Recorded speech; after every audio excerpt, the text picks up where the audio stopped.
آج انشاءاللہ ہم استغفار کی اہمیت، فائدے اور استغفار کی برکات کے بارے میں کچھ بات کریں گے۔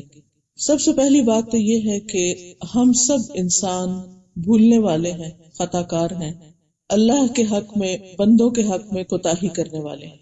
اس لیے ہم میں سے ہر ایک کے لیے بہت ضروری ہے کہ ہم اپنے آپ کو بہتر بنانے کے لیے اور اپنی غلطیوں کو معاف کرانے کے لیے اللہ سبحانہ تعالیٰ کی طرف رجوع کریں۔ رسول اللہ صلی اللہ علیہ وسلم نے فرمایا ہے، ہر انسان خطا کار ہے اور بہترین خطا کار وہ ہیں جو توبہ کرتے ہیں۔ یعنی ہم میں سے ہر شخص سے کچھ نہ کچھ بھول چوک ضرور ہوتی، لیکن اس بھول چوک کا علاج کیا ہے؟ توبہ۔ اور توبہ کا مطلب ہے اللہ سبحانہ تعالیٰ کی طرف پلٹنا، رجوع کرنا۔ ہر انسان کے علاوہ مومن سے بھی خطا ہوتی، مومن سے بھی گناہ ہوتا ہے۔ نبی صلی اللہ علیہ وسلم نے فرمایا، ہر مومن سے کوئی نہ کوئی ایسا گناہ سرزد ہو جاتا ہے جس کو وہ وقتاً فوقتاً کرتا رہتا ہے، یعنی باوجود کوشش کے، باوجود عہد کرنے کے، باوجود پکا ارادہ کرنے کے ہم پھر پھسل جاتے ہیں، کچھ نہ کچھ ہم سے غلطی ہو ہی جاتی۔ فرمایا کہ یا کوئی ایسا گناہ ہوتا ہے جس پر وہ قائم رہتا ہے، یعنی کچھ گناہ ایسے ہوتے ہیں کہ جو انسان تھوڑی دیر کے لیے کرتا ہے، اس کو فوراً خیال آتا ہے اور اس کو چھوڑ دیتا ہے، لیکن کچھ گناہ ایسے ہوتے ہیں کہ جن پر وہ جمع ہی رہتا ہے، وہ اس کو نہیں چھوڑتا حتیٰ کہ وہ دنیا چھوڑ جاتا ہے، یعنی موت تک وہ اپنی اس غلطی میں پڑا رہتا ہے۔ مومن کو اس حال میں پیدا کیا گیا ہے کہ وہ فتنوں میں گھرنے والا، توبہ کرنے والا اور بھولنے والا ہوتا ہے، لیکن جب اسے نصیحت کی جاتی ہے تو وہ واعظ اور نصیحت قبول کر لیتا ہے۔ یہ مومن کی خوبی ہے، یعنی یہ تو ہو نہیں سکتا کہ ہم سے کوئی غلطی نہ ہو، اور یہ بھی نہیں ہو سکتا کہ ہم ہر غلطی پر فوراً ہی توبہ کر لیں۔ وہ کون سی غلطیاں ہوتی ہیں یا وہ کون سے گناہ ہوتے ہیں جن پر ہم توبہ نہیں کر پاتے؟ ان میں سے عموماً ایک قسم وہ ہوتی ہے کہ جن کے بارے میں ہم یہ جانتے ہی نہیں کہ یہ غلط ہے۔ ہم اپنی گزشتہ زندگی کے بارے میں جانتے ہیں کہ بہت ساری چیزیں ہم ایسی کرتے رہے جن کو ہم نے غلط نہیں سمجھا کیونکہ ہم اندھیرے میں تھے، لیکن جس وقت ہمیں روشنی ملی، قرآن کی روشنی، سنت کی روشنی، تو ہمیں اپنی غلطیوں کا پتہ چلنے لگا، اور جہاں جہاں ہم نے دیکھا کہ ہم کوئی چیز درست نہیں کر رہے یا پھر درست تو کر رہے مگر اعلیٰ درجے کی نہیں کر رہے، تو ہم نے اپنے اندر اس کے لیے امپرومنٹ لانے اور اس کو بہتر کرنے کی کوشش کی اور اپنی غلطیوں سے چھٹکارا پانے کی بھی، یا کم از کم یہ ضرور ہوا کہ ہمیں ان غلطیوں پر ندامت اور شرمندگی ہونے لگی۔ تو مومن کا حال یہی ہوتا ہے کہ اس سے غلطی تو ہوتی ہے لیکن وہ غلطی کو مان جاتا ہے، اس کو پہچان جاتا ہے، اور پھر وہ اس کی اصلاح کی کوشش کرتا ہے، اور یہ اس کے ایمان کے درجے کے مطابق ہوتا ہے۔ جس کا ایمان جتنا زیادہ ہوتا ہے اس کے اندر یہ احساس، یعنی اپنی غلطی پر ندامت اور شرمندگی کا احساس اتنا ہی زیادہ ہوتا ہے، اور جس کے اندر ایمان کم ہوتا ہے اس کے اندر وہ سیلف ریئلائزیشن اور اپنی غلطی کی پہچان اور پھر اس کے اوپر ندامت اور اس کو دور کرنے کے لیے ارادہ اور کوشش وہ بھی کم ہی ہوتی ہے۔ تو گناہ کے بعد مومن اور غیر مومن کے درمیان واضح فرق ہوتا ہے۔ مومن اپنے گناہ کو ایسے محسوس کرتا ہے جیسے وہ کسی پہاڑ کے نیچے بیٹھا ہوا اور ڈر رہا ہوتا ہے کہ کہیں وہ اس کے اوپر گری نہ جائے اور وہ اس کے نیچے پس کے دب کے ختم نہ ہو جائے۔ اور فاسق اور فاجر کا حال یہ ہوتا ہے کہ وہ اپنے گناہ کو مکھی کی طرح ہلکا سمجھتا ہے کہ وہ اس کے ناک کے پاس سے گزری اور اس نے اپنے ہاتھ سے یوں اس کو اشارے سے دور کر دیا، یعنی اس کو گناہ کی شدت کا احساس نہیں ہوتا، اس پر شرمندگی نہیں ہوتی، یعنی اس کو خیال ضرور آتا ہے کہ یہ غلط ہے لیکن کوئی بس خیال آتا ہے اور چلا جاتا ہے۔ اس کے اندر سے ایک آواز اٹھتی ہے لیکن وہ اس کو دبا دیتا ہے اور اس کی پرواہ نہیں کرتا۔ لیکن مومن پریشان ہوتا ہے اور وہ توبہ کرنے کی طرف لپکتا ہے کیونکہ اس کو یہ معلوم ہے کہ اس کا ایک رب ہے جو گناہوں کو معاف کرتا ہے، اور اسے غلطی کرنے کے بعد جو شرمندگی اور ندامت اور ایک گلٹ ہوتی ہے اسے دور کرنے کے لیے وہ مدد چاہتا ہے، وہ اپنے رب کی طرف رجوع کرتا ہے اور پھر وہ اس سے چھٹکارا پاتا ہے تاکہ وہ اس دنیا میں بھی سکون کی زندگی بسر کر سکے اور آخرت میں بھی اطمینان پائے۔ رسول اللہ صلی اللہ علیہ وسلم نے فرمایا، تم سے پہلے لوگوں میں سے ایک آدمی کا ذکر ہے کہ وہ ایک کھوپڑی کے پاس سے گزرا، یعنی جیسے کہیں سے گزر رہا تھا تو راستے میں ایک کھوپڑی نظر آئی کسی مرے ہوئے کی. اس نے اس کی طرف دیکھا اور اپنے آپ سے باتیں کرنے لگا. وہ باتیں کیا کر رہا تھا؟ کہنے لگا اے میرے رب تو بڑی عظیم ذات ہے اور میں بڑا کمزور ہوں اور تو بار بار بخشنے والا ہے اور میں بار بار گناہ کرنے والا ہوں.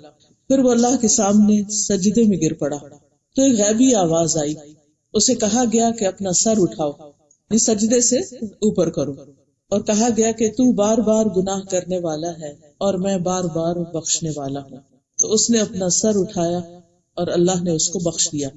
اب سوال یہ پیدا ہوتا ہے کہ وہ کھوپڑی دیکھ کر وہ ایسی باتیں کیوں کر رہا تھا؟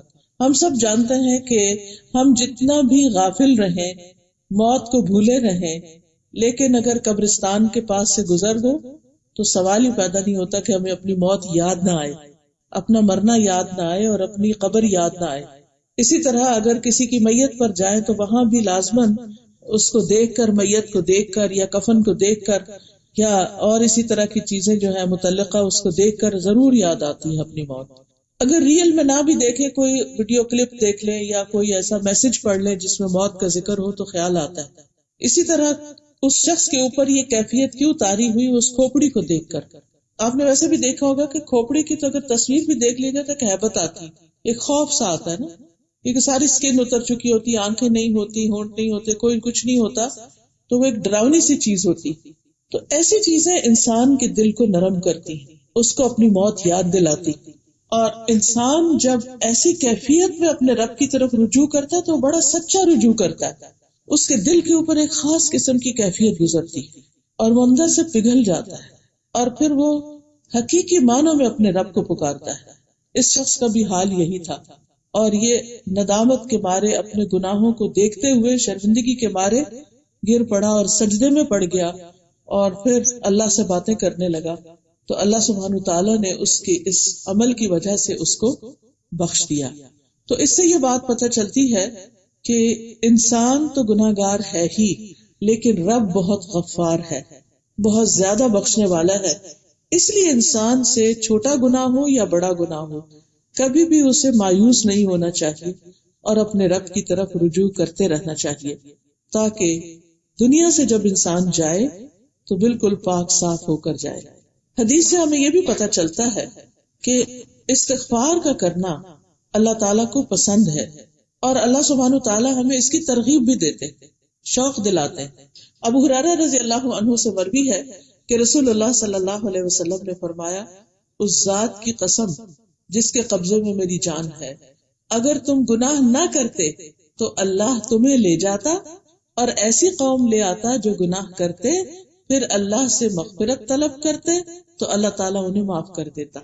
یعنی اللہ تعالیٰ جانتے ہیں کہ انسان کو جیسا میں نے بنایا ہے وہ بھولنے والا بھی ہے، غلطی کرنے والا بھی ہے، اور اس سے بار بار ایسا ہوگا اور پھر یہ پلٹے گا.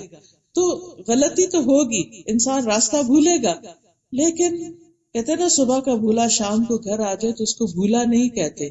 تو تائب من الذنب کمن لا ذنب لہ، انسان جب راہ چھوڑنے کے بعد، بھولنے کے بعد واپس اللہ کی طرف آتا ہے تو یہ جو واپسی ہے اللہ کی طرف، لوٹ آنا ہے اللہ کی طرف، یہ اللہ تعالیٰ کو بہت زیادہ محبوب ہے، بہت زیادہ پسند ہے. اس کا یہ مطلب نہیں کہ ہم گناہ کریں کیونکہ اللہ تعالیٰ چاہتے ہیں کہ ہم گناہ کریں اور پھر توبہ کریں، نہیں، ہم نہ بھی چاہیں تو بھی ہم سے گناہ ہوں گے. ایسا نہیں ہوتا کہ ہم گناہ کرنا چاہتے ہیں ضروری تو تبھی گناہ ہوتا ہے. ہم نہیں بھی کرنا چاہتے تو ہم سے بعض اوقات ایسی مجبوری آ جاتی کہ انسان پھسل ہی جاتا ہے، کچھ نہ کچھ اس کے اوپر ایسی چیز آ ہی جاتی اور پھر وہ اپنے رب کی طرف رجوع کرتا ہے. بعض اوقات وہ کسی بھول میں ہوتا ہے، غفلت میں ہوتا ہے، بعض اوقات جہالت میں ہوتا ہے، بعض اوقات اس کا ماحول ایسا ہوتا ہے، بعض اوقات جاننے کے باوجود وہ چیزیں بھول جاتا ہے. تو یہ ساری چیزیں پھر انسان کو احساس ہونے پر اللہ سبحانہ تعالیٰ کی طرف مائل کرتی ہیں. اور کسی انسان کا یہ کہنا کہ I was wrong، میں غلط تھا، یہ میری غلطی ہے، یہ ایک بڑا مشکل کام ہوتا ہے.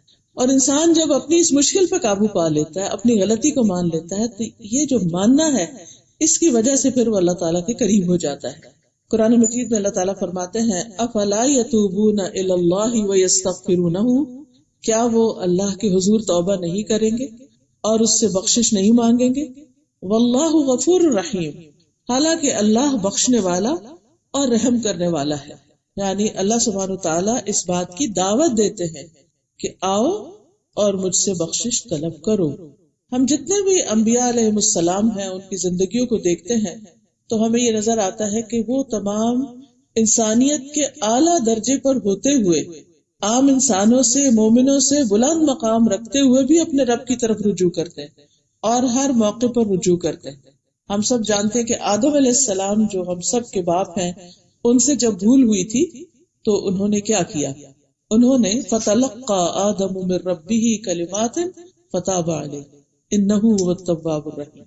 آدم علیہ السلام نے اپنے رب ہی سے کلمات سیکھے اور اللہ سے استغفار کی تو اللہ تعالیٰ ان کی طرف متوجہ ہوئے اور ان کو معاف کر دیا. اس میں انہوں نے کیا کہا؟ ربنا ظلمنا انفسنا وان لم تغفر لنا وترحمنا لنکونن من الخاسرین. تو اللہ سبحانہ تعالیٰ نے ان کی بخشش فرما دی، اللہ ان سے راضی ہو گیا. اس کے بعد ہم دیکھتے ہیں ابراہیم علیہ السلام کو جو اللہ کے دوست تھے. قرآن مجید میں آتا ہے واتخذ اللہ ابراہیم خلیلا، اللہ تعالیٰ نے ابراہیم علیہ السلام کو اپنا دوست بنایا.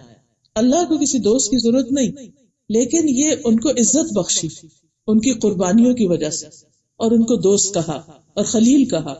اتنا بڑا آنر ملنے کے باوجود بھی.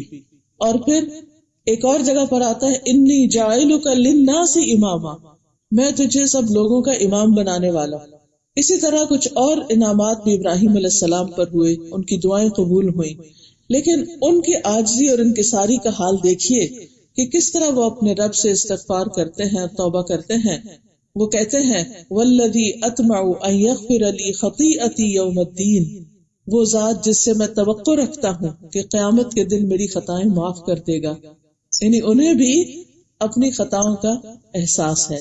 حالانکہ انبیاء علیہ السلام کے ساتھ تو اللہ کا وعدہ ہے ان کی بخشش کا، لیکن اس کے باوجود انہیں اس بات کا احساس ہے. اس سے یہ بھی سمجھ میں آتا ہے کہ جس انسان کے اندر جتنا ایمان ہوگا، جتنی روشنی ہوگی، جتنی اویئرنس ہوگی، جتنا تقوی ہوگا، اتنی ہی زیادہ اس کو اپنی بخشش کی فکر بھی ہوگی. اسی طرح ہم موسیٰ علیہ السلام کے بارے میں دیکھتے ہیں. موسیٰ علیہ السلام کا آپ دیکھیے کہ سب سے زیادہ قرآن مجید میں ذکر ہوتا ہے. کوئی پارہ ایسا نہیں جس میں موسیٰ علیہ السلام کا ذکر نہ ہو. اور ویسے بھی آپ جانتے ہیں کہ آسمان پر ابراہیم علیہ السلام ساتویں آسمان پر ہے تو موسیٰ علیہ السلام چھٹے آسمان پر، یعنی اللہ کے معزز ترین بندوں میں سے ہے موسیٰ علیہ السلام. لیکن وہ بھی کس طرح اپنی غلطی کا اعتراف کرتے ہیں. قال رب انی ظلمت نفسی فاغفر لی فغفر له انہ هو الغفور الرحیم. اے میرے رب، بلا شبہ میں نے اپنے آپ پر ظلم کیا، تو مجھے معاف کر دے. تو اللہ سبحانہ وتعالیٰ نے ان کو بخش دیا، ان کو معاف کر دیا. بے شک وہ بڑا بخشنے والا، رحم فرمانے والا ہے. یونس علیہ السلام سے جب خطا ہوئی، اپنی قوم کو چھوڑ کر چلے گئے تو مچھلی نے ان کو نگل لیا. وہاں جا کر انہوں نے کیا کہا؟ لا الہ الا انت سبحانک انی کنت من الظالمین.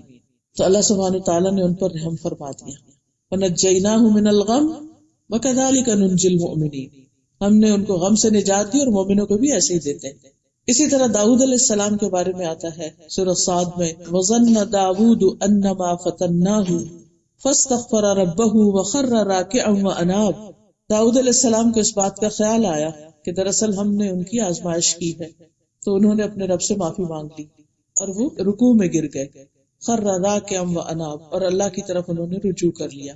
اسی طرح ہم یہ دیکھتے ہیں کہ جتنے بھی پیغمبر ہیں یہ اپنی قوموں کو بھی استغفار کی ترغیب دیتے ہیں. نوح علیہ السلام اپنی قوم سے کہتے ہیں فَقُلْتُ اسْتَغْفِرُوا رَبَّكُمْ إِنَّهُ كَانَ غَفَّارًا، کہ اپنے پروردگار سے، اپنے رب سے معافی مانگ لو، بے شک وہ بڑا معاف کرنے والا ہے. ہود علیہ السلام نے کہا وَيَا قَوْمِ اسْتَغْفِرُوا رَبَّكُمْ ثُمَّ تُوبُوا إِلَيْهِ، اے میری قوم اپنے پروردگار سے معافی مانگو پھر اسی کے آگے توبہ کرو. شعیب علیہ السلام نے کہا وَاسْتَغْفِرُوا رَبَّكُمْ ثُمَّ تُوبُوا إِلَيْهِ، اپنے رب سے معافی مانگو اور اس کے آگے توبہ کرو. اللہ سبحانہ تعالیٰ نے نبی صلی اللہ علیہ وسلم کو بھی استغفار کا حکم دیا. وَاسْتَغْفِرِ اللَّهَ إِنَّ اللَّهَ كَانَ غَفُورًا رَحِيمًا، اور اللہ سے بخشش طلب کیجیے، اللہ یقیناً بہت بخشنے والا مہربان ہے. تمام لوگوں کو یہ حکم دیا گیا کہ وہ استغفار کریں. وَأَنِ اسْتَغْفِرُوا رَبَّكُمْ ثُمَّ تُوبُوا إِلَيْهِ، پھر اسی طرح ایمان والوں کی خاص صفت ہے کہ وہ استغفار کثرت سے کرتے ہیں. سورۃ السجدہ میں آتا ہے کانوا قلیلا من اللیل ما یہجعون وبالاسحار هم یستغفرون، کہ وہ راتوں کو کم سوتے ہیں اور سحری کے وقت استغفار کرتے ہیں، یعنی تہجد کے وقت وہ اللہ سے اپنے گناہوں کی معافی مانگتے ہیں. ان کو یہ زوم اور خیال نہیں ہوتا کہ ہم تو اس وقت اٹھ رہے ہیں، ہم تو بڑے نیک لوگ ہیں تو ہمیں تو ضرورت نہیں. جو جتنا اپنے رب کے قریب ہوتا ہے، اللہ کی عظمت کو پہچانتا ہے، اس کے گرینڈر کو اور اس کی بڑائی کو اور اس کی حکمت کو اور اس کے علم کی وسعتوں کو، وہ اتنا ہی زیادہ اپنی کوتاہیوں کو دیکھنے والا ہو جاتا ہے اور پھر وہ اس سے توبہ کرتا ہے. اور یہ بھی یاد رکھیے کہ جو اللہ سے معافی کی امید رکھتا ہے اسی کو معافی ملتی.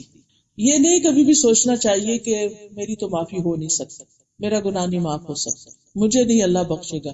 یہ کبھی بھی نہ سوچے، نا امید نہ مایوس نہ ہو.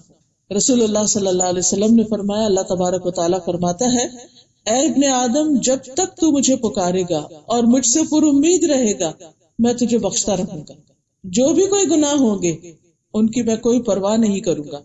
اے ابن آدم، اگر تیرے گناہ آسمان کی بلندیوں تک پہنچ جائیں، اور آپ کو معلوم ہے کہ زمین سے آسمان کا فاصلہ 500 سال کے برابر، تو پھر مجھ سے بخشش طلب کرے تو میں پرواہ کیے بغیر تجھے بخش دوں گا. اتنے زیادہ گناہ ہے کہ آسمان تک چلے گئے. اے ابن آدم، اگر تو زمین بھر گناہ کر لے، یعنی پوری زمین تیرے گناہوں سے بھر جائے، اور پھر تو میرے پاس آئے اس حال میں کہ میرے ساتھ کسی کو شریک نہیں ٹھہرایا، تو میں تجھے ان گناہوں کے بقدر بخش دوں گا. اللہ سبحانہ تعالیٰ کی بخشش اور رحمت جو ہے وہ بہت وسیع ہے. تو کسی برے سے برے انسان کو، کسی غلط سے غلط انسان کو، انتہائی گناہگار انسان کو مایوس نہیں ہونا چاہیے، توبہ کر کے رب کی طرف پلٹ جانا چاہیے. اسی میں بندے کی اصلاح ہے، اسی میں اس کی دنیا اور آخرت کی بھلائی. شیطان انسان کو مایوس کرتا ہے اور وہ کیا چاہتا ہے کہ انسان اللہ سے مایوس ہو اور وہ اللہ کی طرف نہ پلٹے اور گناہوں میں اور آگے سے آگے جائے. جب ہمارے دل میں یہ خیال آتا ہے نا کہ معافی نہیں ہو سکتی، تو پھر انسان کہتا ہے کہ جہنم میں تو جانا ہی، چلو دنیا میں تو عیش کرو. تو یہ چیز اسے گناہوں پر اور دلیر کر دیتی. لیکن جب انسان کو معافی کا یقین ہوتا ہے تو پھر انسان اللہ کی طرف رجوع کرتا چلا جاتا ہے. اور یہ یاد رکھیے کہ جو شخص اللہ کو پہچانتا ہے وہ کبھی مایوس ہو نہیں سکتا. ابو ہریرہ کہتے ہیں، میں نے نبی صلی اللہ علیہ وسلم کو فرماتے ہوئے سنا کہ ایک بندے نے بہت گناہ کیے اور کہا، اے میرے رب، میں تیرا ہی گناہگار بندہ ہوں، تو مجھے بخش دے. اللہ رب العزت نے فرمایا، میرا بندہ جانتا ہے کہ اس کا کوئی رب ہے جو گناہ معاف کرتا ہے اور گناہ کی وجہ سے سزا بھی دیتا ہے، تو میں نے اس بندے کو بخش دیا. یعنی جو مجھ سے امید اور خوف کی حالت میں معافی مانگنے کے لیے آیا، میں نے اس کو بخش دیا. پھر اسی طرح ایک اور جگہ پر آتا ہے، رسول اللہ صلی اللہ علیہ وسلم نے فرمایا، ابلیس نے اپنے رب عز و جل سے کہا، مجھے تیری عزت و جلال کی قسم، میں تیرے بندوں کو اس وقت تک گمراہ کرتا رہوں گا جب تک ان کے جسم میں روح رہے گی. آخری وقت بھی وہ انسان کو بہکاتا اور ورغلاتا ہے. اللہ عز و جل نے فرمایا کہ مجھے اپنی عزت و جلال کی قسم، جب تک وہ مجھ سے معافی مانگتے رہیں گے میں بھی انہیں معاف کرتا رہوں گا. اس لیے انسان کو آخری وقت تک استغفار کرتے رہنا چاہیے. تو استغفار کے کچھ فائدے بھی ہیں. گناہوں کی معافی کے علاوہ سب سے پہلی بات یہ ہے کہ انسان کو پاک کرتا ہے، انسان کا بوجھ ہلکا کرتا ہے. گناہ کا اپنا ایک بوجھ ہوتا ہے جس کو وزر بھی کہتے ہیں. تو یہ جو بوجھ ہوتا ہے نا، انسان کے دل، دماغ پر، حتیٰ کہ اس کے جسم کو بھی بوجھل محسوس کرواتا ہے. انسان کوئی کام ایکٹیولی پوری نشاط کے ساتھ کر نہیں پاتا. جب اسے احساس ہو جائے اس کے اوپر ایک ڈپریشن سا آ جاتا ہے. تو غلطی تو انسان سے ہوتی ہے، اور اگر کوئی انٹینشنلی غلطی نہیں بھی کر رہا تو اللہ کے حق میں جو کمی ہو جاتی، ہمارے ذکر میں جو کمی ہو جاتی، ہمارے منہ سے بھول چوک کے جو الفاظ ایسے نکل جاتے ہیں، یہ ساری چیزیں جو ہیں یہ انسان کو اس بات کا پابند کرتے ہیں کہ وہ اللہ سبحانہ و تعالیٰ کی طرف رجوع کرے. تو پہلی بات یہ ہے کہ استغفار انسان کو پاک کرتی ہے، استغفار سے گناہوں کی بخشش ہو جاتی ہے. ابو ہریرہ کہتے ہیں، رسول اللہ صلی اللہ علیہ وسلم نے فرمایا، اللہ تبارک و تعالی ہر رات کو اس وقت آسمان دنیا پر آتے ہیں جب رات کا آخری تہائی حصہ رہ جاتا ہے، اور اللہ تعالیٰ فرماتا ہے کوئی جو مجھ سے دعا کرے تو میں اس کی دعا قبول کر لوں، ہے کوئی جو مجھ سے مانگے تو میں اسے دوں، ہے کوئی جو مجھ سے بخشش طلب کرے تو میں اس کو بخش دوں. یعنی اس وقت خاص طور پر پکار آتی ہے کہ انسان بخشش مانگ لے، لہذا وہ وقت اس کے لیے بہت ہی بہترین ہے۔ قرآن مجید میں آتا ہے وَمَن يَعْمَلْ سُوءًا أَوْ يَظْلِمْ نَفْسَهُ ثُمَّ يَسْتَغْفِرِ اللَّهَ يَجِدِ اللَّهَ غَفُورًا رَحِيمًا، جو شخص کوئی برا کام کر بیٹھے یا خود اپنے اوپر ظلم کر لے پھر اللہ سے بخشش طلب کرے تو اللہ تعالیٰ کو بہت بخشنے والا اور خوب رحم کرنے والا پائے گا۔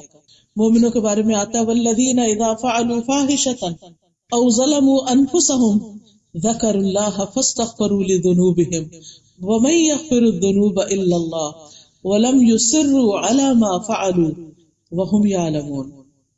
ایسے لوگوں سے جب کوئی برا کام ہو جاتا ہے یا وہ اپنے آپ پر کچھ ظلم کر بیٹھتے ہیں تو انہیں فوراً اللہ یاد آ جاتا ہے اور وہ اپنے گناہوں کی معافی مانگنے لگتے ہیں، اور اللہ کے سوا کون ہے جو گناہ معاف کر سکے، اور وہ جانتے بوجھتے ہوئے اپنے گناہوں پر اصرار نہیں کرتے، یعنی جو ہی انہیں خیال آتا کہ میں نے غلط کیا تو فوراً اللہ کی طرف پلٹ آتے، دیر اینڈ ڈن، کسی وقت انتظار بھی نہیں کرتے۔ اور یہ وعدہ تو سب سے انسان کے لیے خوشی کا وعدہ ہے کہ التائب من الذنب کمن لا ذنب لہ، کہ گناہ سے توبہ کرنے والا ایسا ہے جیسے اس نے کبھی گناہ کیا ہی نہ ہو۔ دوسری بات یہ کہ استغفار جو وہ دلوں کی صفائی کا باعث بنتا ہے۔ انسان جب گناہ کرتا ہے تو دل پہ ایک سیاہ دھبا پڑتا ہے، پھر توبہ کر لے تو آئندہ کے لیے وہ اس سے باز ہو جائے، یعنی کہ اس سے ہٹ بھی جاتا ہے، اور استغفار کر لیتا ہے تو اس کا دل پھر سے چمک اٹھتا ہے۔ جب ہم بندوں کے ساتھ بھی کچھ زیادتی کرتے ہیں، کسی کو ہرٹ کر دیتے ہیں، کسی کو کچھ کہہ دیتے ہیں، تو پھر جب ہم ان سے معافی مانگ لیتے ہیں یا ان کے لیے معافی مانگ لیتے ہیں اللہ سے اور اپنے لیے بھی، کیونکہ کچھ گناہ ایسے ہوتے ہیں کہ جب تک بندے معاف نہ کریں تو معاف ہو نہیں سکتے، لیکن اب مشکل یہ ہے کہ بندوں سے معافی مانگنا بعض اوقات بڑا مشکل ہو جاتا ہے۔ مثلا کسی کی غیبت کر لی یا کسی کے ساتھ کوئی ایسی زیادتی کر لی اور آپ اسے جا کے کہیں کہ تم مجھے معاف کر دو، میں تمہاری بہت غیبت کی، تو آپ دیکھیے کہ اگر وہ پہلے معاف کرنے والے بھی تو وہ پکا ہی ہو جائے گا کہ اچھا تم نے میرے ساتھ یہ کیا، تو مشکل بات۔ تو ایسے میں انسان بجائے اس کے کہ وہ اس سے جا کے ذکر کر کے ایک اور فتنہ کھڑا کرے، تو بہتر یہ ہے کہ اس کے لیے بھی اللہ سے معافی مانگے کہ یا اللہ میں نے جو اس کے حق میں کمی کوتاہی کی ہے اس کے عوض اس کے گناہوں کو معاف کر دے، تو اس سے انسان کے دل کا بوجھ ہٹ جاتا ہے، ورنہ گناہ ہمیشہ انسان کے لیے شرمندگی اور ندامت اور بوجھ کا سبب بنتا ہے۔ دوسرا فائدہ یہ ہے کہ انسان کو دنیا کی بھی برکتیں ملتی، گناہوں کا بوجھ تو ہٹتا ہے، دل صاف ہوتے ہیں، چمکتے ہیں، پاکیزگی کا ذریعہ بنتا ہے، یعنی جس طرح انسان نہا دھو کر جسم کو صاف کرتا ہے اسی طرح استغفار کر کے اپنے باطن کو صاف کرتا ہے، اور اس کے ساتھ ساتھ یہ کہ دنیا کی برکتیں اس پر نازل ہونے لگتی۔ قرآن مجید سورۃ النمل میں آتا ہے لولا تستغفرون اللہ لعلکم ترحمون، تم اللہ سے بخشش کیوں نہیں طلب کرتے تاکہ تم پر رحم کیا جائے۔ اسی طرح اللہ تعالیٰ کی محبت ملتی، ان اللہ یحب التوابین ویحب المتطہرین، بے شک اللہ خوب توبہ کرنے والوں سے محبت کرتا ہے اور پاک صاف رہنے والوں سے بھی محبت کرتا ہے۔ تو یہ تطہر جو ہے یہ جسمانی صفائی ہے، یعنی کہ انسان کی اپنے زائد بالوں سے صفائی، میل کچیل سے صفائی، ناخنوں وغیرہ کی، اور ہر طرح کی، دانتوں کی، یعنی اپنے کپڑوں کی، اپنے گھر کی، لباس کی، جگہ کی، یہ صفائی جو ہے یہ تطہر ہے، یہ ظاہری صفائی ہے، اور توبہ جو ہے یہ انسان کے باطن کی صفائی۔ تو جو یہ دونوں طرح کی صفائی اختیار کرے، ظاہری اور باطنی، ایسے لوگ اللہ تعالیٰ کے محبوب ہوتے ہیں۔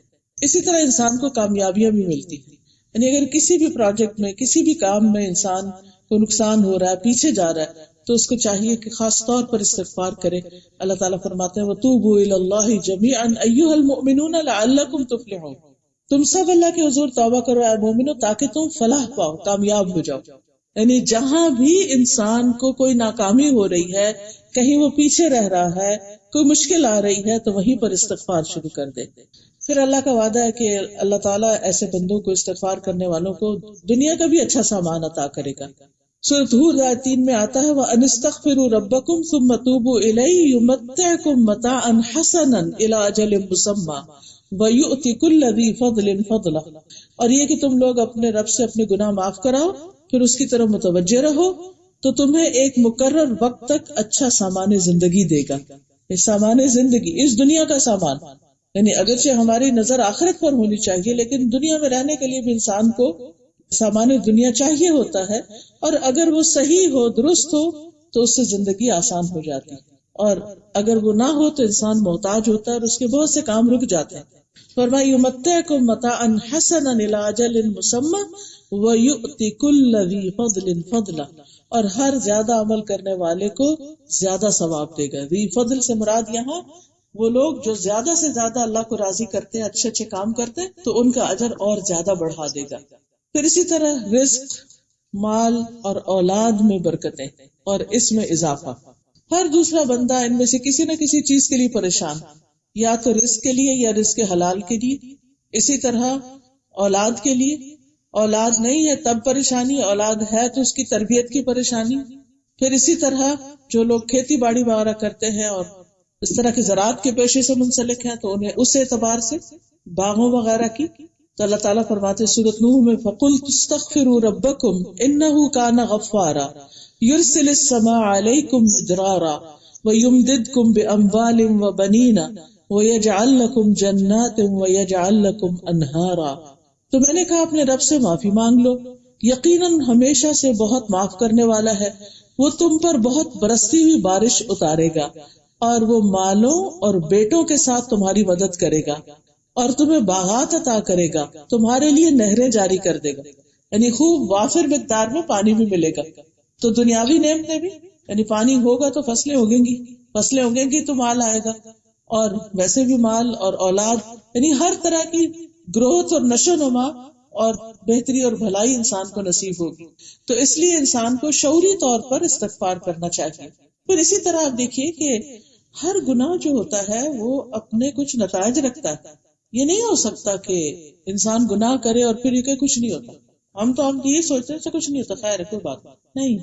آپ کو اس کے بعد یا تو نیکی کرنی چاہیے اور اس کے لیے استغفار تو کرنی ہی کرنی چاہیے، تاکہ وہ ہمارے نام اعمال سے ریموو ہو جائے اور ہمارے لیے پریشانی کا باعث نہ بنے۔ لیکن یہ بات بھی یاد رہنی چاہیے کہ آخرت میں پریشانی تو ہے ہی، دنیا میں بھی انسان کو بعض اوقات اس کی وجہ سے کچھ پریشانیوں کا سامنا کرنا پڑتا ہے، تو اس کے لیے انسان کو استغفار کرتے رہنا چاہیے تاکہ اللہ کا عذاب جو ہے وہ ٹل جائے اور وہ نہ آئے۔ اب اس میں آپ دیکھیے کہ گناہ ایسا ہی ہے جیسے مثلا ہم یہ کہیں کہ دبئی میں جون کا مہینہ آئے گا لیکن گرمی نہیں ہوگی، یہ کیسے ہو سکتا ہے؟ جون کا مہینہ آئے، جولائی آئے اور گرمی نہ آئے۔ اسی طرح یہ کیسے ہو سکتا ہے کہ انسان گناہ کرے اور اس سے اپنے لیے جہنم کی آگ بھڑکائے اور کہے کہ نہیں نہیں کچھ نہیں فرق پڑتا؟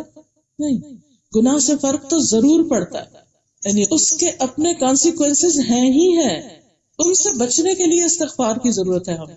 اب دیکھیں آندھی چلے تو یہ کیسے ہو سکتا ہے کہ انسان کو اس کی مٹی کا اثر نہ ہو اور گھر کی صفائی کی ضرورت نہ ہو، یا انسان کو خود نہانے دھونے کی ضرورت نہ ہو؟ یہ تو نہیں ہو سکتا۔ تو پھر اسی طرح ہم سے جو گناہ ہوں تو اس سے بچنے کے لیے اور ان کے برے نتائج سے بچنے کے لیے وَنَعُوذُ بِاللَّهِ مِن شُرُورِ أَنفُسِنَا وَمِن سَيِّئَاتِ أَعْمَالِنَا، کہ ہمارے اعمال کی جو برائیاں ان کے شر سے بچنے کے لیے ہم اپنے آپ کو اللہ کی پناہ میں دیتے ہیں، اللہ کی طرف رجوع کرتے ہیں اور استغفار کرتے ہیں۔ پھر اسی طرح یہ ہے کہ بعض بیماریوں کا علاج بھی استغفار میں ہے۔ اچھا، یہ جو عذاب سے بچنے کے بارے میں آتا ہے تو حدیث میں آتا ہے انسان جب تک اللہ عز و جل سے استغفار کرتا ہے اس وقت تک اللہ کے عذاب سے محفوظ رہتا ہے، عذاب نہیں آتا۔ قرآن مجید میں بھی آتا ہے نا وَمَا كَانَ اللَّهُ لِيُعَذِّبَهُمْ وَأَنْتَ فِيهِمْ وَمَا كَانَ اللَّهُ مُعَذِّبَهُمْ وَهُمْ يَسْتَغْفِرُونَ، اللہ انہیں عذاب دینے والا نہیں جب تک وہ استغفار کرتے رہیں گے۔ یہ مشرکین کے بارے میں آیا کہ اللہ ان کو بھی عذاب نہیں دے گا اگر وہ استغفار کریں گے، یعنی ان کو تباہ نہیں کیا جائے گا۔ اسی پر ہم سب اپنے آپ کو بھی دیکھ لیں۔ پھر اسی طرح بیماریوں کا علاج، قتادہ کہتے ہیں کہ یہ قرآن تمہیں تمہاری بیماری اور علاج بتاتا ہے۔ گناہ بیماری ہے اور استغفار ان کا علاج ہے۔ بیماریاں دو طرح کی ہوتی ہیں نا، ایک جسمانی بیماریاں ہوتی ہیں اور ایک روحانی بیماریاں ہوتی ہیں، اور آج آپ دیکھیں دنیا میں جسمانی بیماریوں کی نسبت ذہنی، نفسیاتی اور روحانی بیماریاں کہیں زیادہ ہیں۔ ہر دوسرے گھر میں جادو کا مسئلہ ہے، ہر تیسرے شخص کو نظر کا مسئلہ ہے، کہیں کوئی شر ہے، کہیں کوئی فساد ہے، اور آپ دیکھیں کہ لوگ ٹیسٹ پہ ٹیسٹ کرواتے جاتے ہیں لیکن کوئی بیماری ڈائگنوز نہیں ہوتی بعض اوقات، اور جب ہوتی نہیں کوئی علاج ہی نہیں ہوتا۔ تو یہ کون سی بیماریاں ہیں؟ یہ عام طور پر اپنے ہی غفلت اور گناہوں کی بیماریاں ہوتی ہیں، اور ان سے نجات کے لیے ضروری ہے کہ انسان اللہ کی طرف رجوع کرے۔ آپ دیکھیے کہ جنات کی وجہ سے، جنات یا شیاطین کو ہمارے اوپر حملہ آور ہونے کا موقع کب ملتا ہے؟ جب ہم اللہ کے ذکر سے، اپنی عبادت سے، طہارت سے غافل ہوتے ہیں تو وہ اٹیک کر دیتے ہیں۔ تو اس کا علاج کیا ہے کہ انسان پھر اللہ سے توبہ کرے، استغفار کرے اور اپنی عبادت زیادہ کر دے۔ یہ جو علاج بتاتے ہیں نا، اتنا دفعہ یہ وظیفہ پڑھ لو، یہ دعا پڑھ لو، یہ منزل پڑھ، یہ بھی دراصل کیا ہے کہ ایکسٹرا عبادت کرو۔ وہ ایکسٹرا عبادت کمپنسیٹ کرتی ہے اس کمی کو جو ہم پہلے کر چکے ہوتے ہیں۔ اسی طرح استغفار خاص طور پر سینے کی گھٹن اور تنگی دور کرتا ہے۔ ابن قیم کہتے ہیں کہ سینے کی گھٹن کے اسباب میں سے سب سے بڑا سبب اللہ سے اعراض کرنا ہے، منہ موڑنا ہے، اللہ کی طرف توجہ نہ کرنا، دل کو اللہ کے سوا کسی اور کے ساتھ جوڑ لینا اور اللہ کے ذکر سے غفلت کرنا ہے۔ تو جب انسان اللہ کا ذکر کرنے لگتا ہے، استغفار کرنے لگتا ہے، تو تنگی دور ہو جاتی۔ اور وہ کہتے ہیں کہ ہمیشہ دل سے سچا استغفار نکلتا رہتا ہے اور دل کی تندرستی اور سلامتی کو لوٹا دیتا ہے۔ یعنی کبھی آپ کو محسوس ایسا ہوتا ہے نا کہ انسان کے اندر ایک خاص اطمینان اور سکون ہوتا ہے، پھر کوئی وقت ہوتا ہے کہ انسان کو بے چینی سی شروع ہو جاتی ہے، تو انسان کہتا ہے اللہ میری وہ کیفیت واپس آئے، یہ ہوا کیا، میں نے کیا کیا، کوئی گناہ ہی ہوا، یہ کوئی غلط کام ہوا، یہ کچھ نہ کچھ کمی ہوئی ہے۔ تو پھر انسان کیا کرتا ہے؟ توبہ کرنے لگتا ہے، استغفار کرنے لگتا ہے، تو اس کی وہ کیفیت واپس آ جاتی ہے۔ پھر اسی طرح جو توبہ کرتے ہیں، استغفار کرتے ہیں، انہیں فرشتوں کی دعائیں ملتی۔ نماز کے بعد جب انسان مصلی پہ بیٹھا ہوتا ہے تو جب تک اس کا وضو رہتا ہے اور ذکر کرتا ہے، اللہ تعالیٰ اس کے گناہ معاف کرتے ہیں، فرشتے اس کے لیے دعائیں کرتے ہیں۔ اسی طرح جو فرشتے عرش اٹھائے ہوئے ہیں وہ بھی ایمان والوں کے لیے دعائیں کرتے ہیں۔ وَيَسْتَغْفِرُونَ لِلَّذِينَ آمَنُوا رَبَّنَا وَسِعْتَ كُلَّ شَيْءٍ رَحْمَةً وَعِلْمًا فَاغْفِرْ لِلَّذِينَ تَابُوا، اللہ ان لوگوں کو بخش دے جو توبہ کرتے ہیں، وَاتَّبَعُوا سَبِيلَكَ، اور وہ تیرے راستے پر چلتے ہیں۔ پھر اسی طرح کچھ آخرت کے فائدے، جس شخص کے نامہ اعمال میں بہت استغفار ہوگا وہ اپنا نامہ اعمال دیکھ کے خوش ہو جائے گا۔ آپ نے فرمایا جس کو یہ بات پسند ہو کہ اس کا نامہ اعمال اسے خوش کر دے، یعنی اپنی بک آف ڈیڈ دیکھے اور خوش ہو جائے، تو اسے چاہیے کہ وہ استغفار کی کثرت کر دے تاکہ ہر خراب چیز اس میں سے مٹ جائے اور صاف ستھرا اعمال نامہ اس کو ملے۔ پھر اسی طرح جنت میں داخلے کا ذریعہ ہے، یا ایھا الذین آمنوا توبوا الی اللہ توبۃ نصوحا عسى ربکم ان یکفر عنکم سیئاتکم ویدخلکم جنات تجری من تحتها الانہار۔ اے ایمان والو، اللہ سے توبہ کرو، خالص توبہ، تمہارا رب قریب ہے کہ تم سے تمہاری برائیاں دور کر دے اور تمہیں ایسے باغوں میں داخل کرے جن کے نیچے نہریں بہتی ہیں۔ اسی طرح جہنم سے بچنے کا ذریعہ ہے۔ رسول اللہ صلی اللہ علیہ وسلم نے فرمایا، اے عورتوں کے گروہ، صدقہ کرتی رہا کرو اور کثرت سے استغفار کرو، کیونکہ میں نے دوزخ میں جانے والوں میں سے زیادہ تر عورتوں کو دیکھا ہے۔ تو اس میں بھی یعنی ہم خواتین خاص طور پر اپنے برے انجام سے کیسے بچ سکتے ہیں؟ صدقہ اور استغفار۔ اور استغفار جو ہے وہ یہ نہیں کہ کوئی خاص کسی وقت پر ہی کیا جائے تو کیا جائے، نہیں، جب غلطی ہو، احساس ہو، دیر اینڈ دن کر لیا جائے۔ دن میں کسی بھی وقت کیا جا سکتا ہے۔ نبی صلی اللہ علیہ وسلم ایک دن میں 70 سے زیادہ بار استغفار کرتے تھے، ایک اور روایت میں 100 کا لفظ آتا ہے۔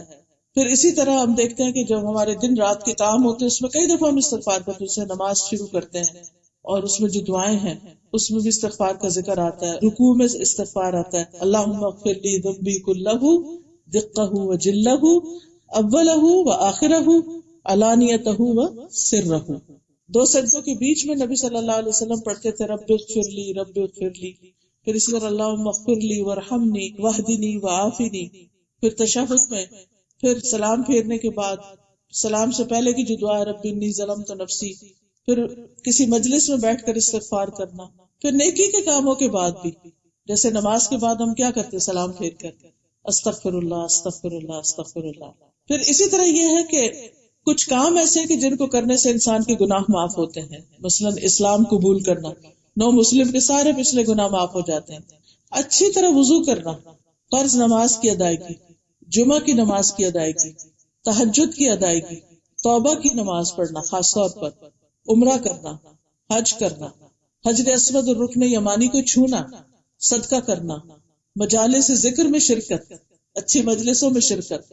حدیث میں آتا ہے جب کوئی جماعت اکٹھے ہو کر اللہ کا ذکر کرتی اور اس سے اس کا مقصد صرف اللہ کی رضا ہوتی، تو ایک منادی آواز لگاتا ہے کہ تم اس حال میں کھڑے ہو کہ تمہارے گناہ معاف ہو چکے اور تمہارے گناہ نیکیوں میں بدل دیے گئے.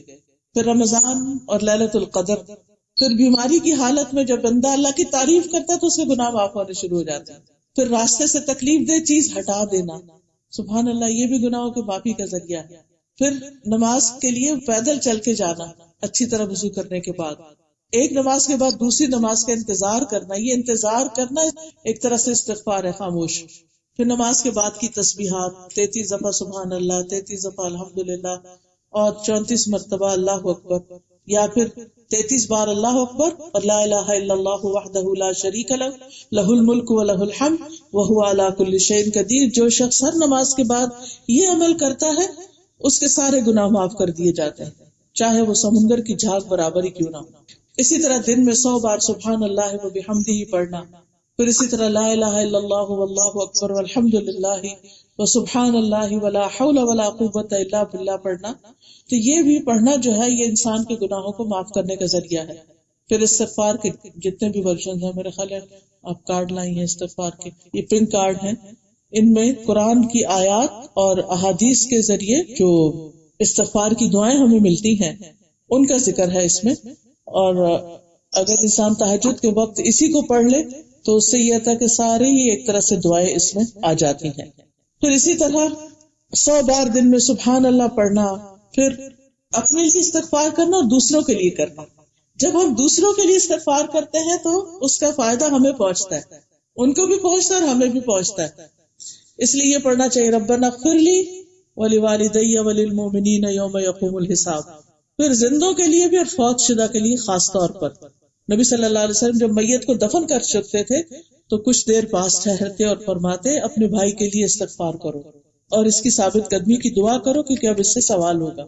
پھر اسی طرح اولاد اپنے والدین کے لیے جب استغفار کرتی، ولد صالح یدعو لہ، اس سے بھی انسان کے درجات بلند ہوتے ہیں. حدیث میں آتا ہے اللہ سبحانہ وتعالی جنت میں ایک نیک آدمی کا درجہ بلند کرتا ہے.